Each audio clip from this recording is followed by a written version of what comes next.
Most of us carry an unspoken assumption about God that if he is powerful, he must also be distant. We think that closeness would somehow diminish him, and that real authority requires space, but Christmas wants to quietly dismantle that assumption. John describes it in a way that almost slips past us if we're not paying attention.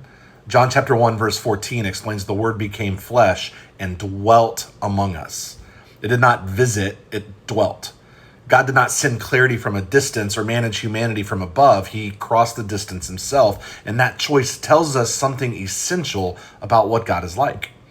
It tells us that he didn't remain an idea to be studied. He became a presence to be experienced.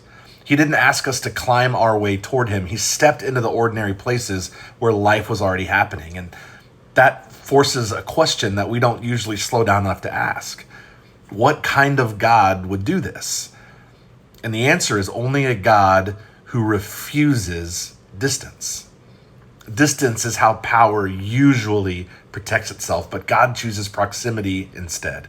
He draws near knowing what closeness costs. There would be interruption and misunderstanding and vulnerability, and he accepts all of it because love that stays distant never actually heals.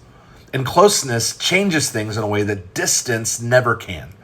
A distant God can be admired, explained, even obeyed, but only a God who is near can comfort or steady or carry.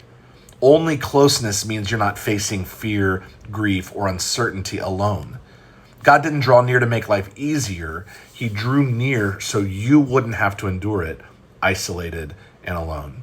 And if you've ever felt like that, you know just how much that matters. Christmas doesn't argue with that feeling. It answers it. Not with an explanation, but with incarnation. God didn't shout reassurance from heaven. He arrived quietly on the ground as Emmanuel and lived near us and continues to do so. And he didn't wait for the world to get its act together. He didn't wait for readiness or for agreement or for belief. He entered a world still fractured and still unsure what to do with him. He just came anyway, which tells us that closeness then is not a reward for spiritual progress. In fact, it's the starting point of it. God doesn't draw close because we get it. He draws close because that's who he is. And so before we talk about angels or shepherds or manger scenes, let's settle this. Christmas reveals what kind of God we worship. And it shows us that he is a God who refuses to love from a distance. He is a God who comes close enough to be known and close enough to be felt.